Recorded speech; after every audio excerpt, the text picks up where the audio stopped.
Well, good morning. It's Bill Riley with Riley Private Client. Well, happy 4th of July. Kind of want to take a minute here and think about what it was like about a year ago. It was a completely different set of circumstances and atmosphere. Last year's 4th of July had a lot of overhang to it, a lot of concerns, and a lot of things that we were trying to deal with, and a lot of unknowns. So we still have a lot of unknowns, but it's a lot better than it was a year ago. First thing I want to talk about is jobs. We had a great jobs report this morning. Finally, not too hot, not too cold. About 850,000 jobs, some new jobs, which is just right. We didn't want it too hot because then the Fed would get nervous that they might need to raise rates faster.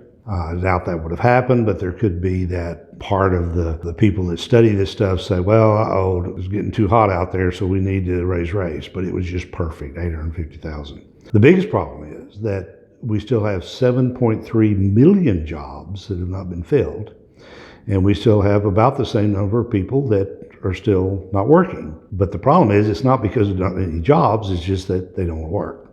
So we need to get that filled up. A little bit about the economy. The economy is doing very, very well. Every time I see a report, everything that we study, and I won't try to go do all the different things that I look up every morning and see, that'll get a little boring, but everything we see shows a greatly improved economy. Not only from the government statistics, but just the good old man on the street observations. Like I told you personally, lease is running out of my car, so I'm trying to find another car. And it's almost like a joke. First of all, they don't have any. Second of all, there's no negotiations. So you're paying list price or more. Same thing in the housing area. So the economy is doing gangbusters, and will probably continue, especially since we got earnings coming up, and those earnings could be very, very good. And we've got the stimulus package with Biden just kind of watching him on TV. So that's going to stimulate. And if that comes through and it works the way we hope it will, then we could prolong this bull market another 18 to 24 months. So we'll just have to wait and see. Where the market is right now, everybody says, well, it's at an all-time highs. You hear all that. That's true. But you got to remember, I've been doing this a long time. I remember when 10,000 was the all-time high.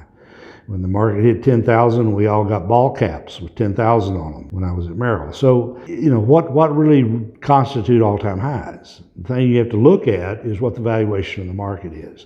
And right now, the price to earnings ratio, that's what you are buying when you're buying a stock, you're buying future earnings, has actually come down to an acceptable of about 21. That's not bad. Because you got growth stocks in there, they can always be a little higher, and you got value stocks in there that'll pull it down some. But with low interest rates the way they are, 21 is not a bad PE. So the valuations of the market are not that bad. We still have some upside. What I was really looking at and trying to get in my mind is we have kind of a broken market. And I hate to say that, but I'm starting to see signs of things that I saw in my past where, every market gives you what we call a tell. I know if you're a poker player, you look for the tells. You look for a guy twitches his eye, whether or not he's moving his hand a certain way, if he orders a drink. We're starting to see a little bit of that. And let me kind of reflect back. Back in 2000, and it's in my book, had a little lady call up. She was referred to me and got her on the phone. She was about 78 years old, and she goes, Bill, I've heard a lot about you, and I want to buy some stock. I said, okay, well, let's talk a little bit before you do this. Oh, no, I know exactly what I want. I said, okay, well, what is it? She said, I want to buy that stock, Yippee. And I go, Yippee? I said, do you have a symbol for that? I said, I don't even know what Yippee is. Oh, you know it. Everybody's buying it. Of course, I always hate the word everybody, and I'll go into that sometime. I said, okay, tell me a little bit more about what this is. It was Yahoo. So the crux of the story is, here's a lady calling up to buy stock at 78 years old that she didn't even know the right name and didn't even know really what they did. She just knew that her son used it on the internet. Well, now what are we seeing? A little bit similar. History always doesn't repeat itself, but it will rhyme. Richard Branson's company yesterday, and I can't mention the name because then I can't mention the name. Somebody said I recommended it, but y'all know who it is, spaceship guy now. He's trying to beat Bezos. The stock skyrocketed yesterday because he was going to get on the rocket ship and they're going to take off on July the 11th. So I'm thinking, why is the stock going up? There is no earnings. There's no sales. There's no revenues. I mean, the stock's just going up because Richard's going to get on the spaceship and go up? I mean, that doesn't make sense to me. I think we need to buy things that are making money and have a future. And it may have a future, but that doesn't make sense. And what I'm saying there's times in the market when you see things that just don't look right. People are chasing things. They are, and not really doing good sound investing. And then what happens is, we start to have a pullback here, which we probably will. At some point, we'll have some corrections throughout the rest of the year. They'll be temporary and go right back up.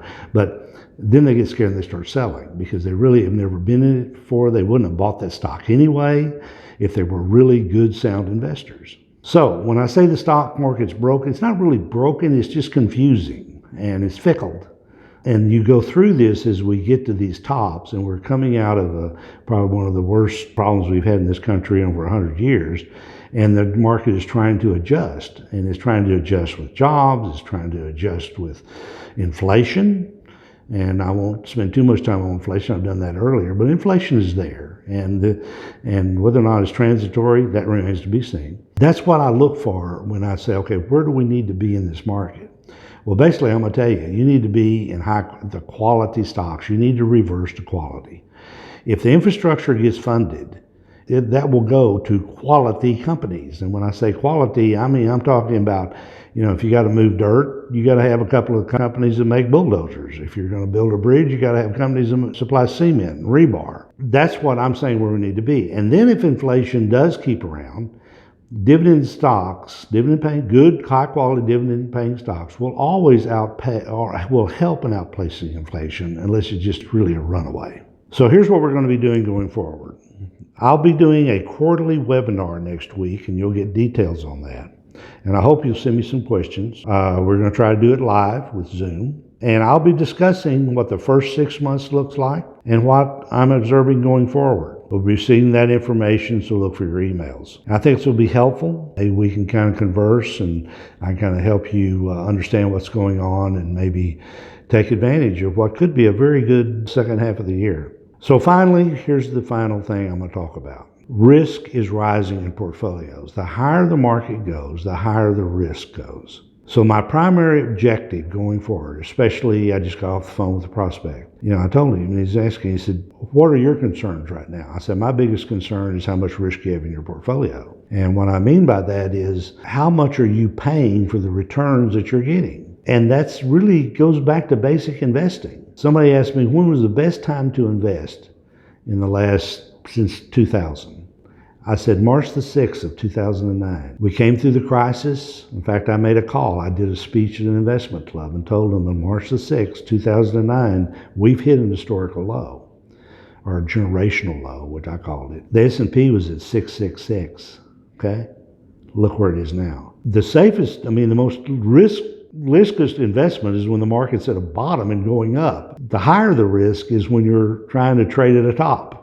Now, you can still do it, but you need to know what you're doing and you need to be sure that you're in the right sectors. We have a thing called Riskalyze. It's a program we use to manage our portfolios, and now that we've closed the first part of the year, we're going to be running a lot of portfolios through that and updating it and seeing where we are and adjusting. We can send you a video of this and a questionnaire. So if you want to kind of do your own little questionnaire, may even look at your own portfolio and kind of semi-run it through there, do it. Because it's very important that you understand how much risk there is in these portfolios, especially for everyone that's thinking about going into retirement in the next year or two. One of the worst things I saw was people retired in 2006, 2007, and 2008 hit, and their 401ks ended up being 201ks just because there was too much risk. If you'd like to look at that and see it, we'll send it out to you. You may get it anyway if you're on our emailing list.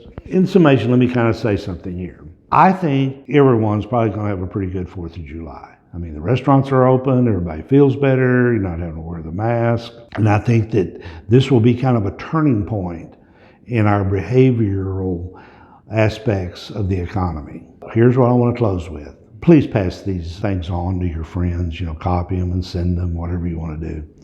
I try to make these important. I try to make them timely. I'm not one of these going to preach about some educational thing, or should I do a Roth, or should I do this right now?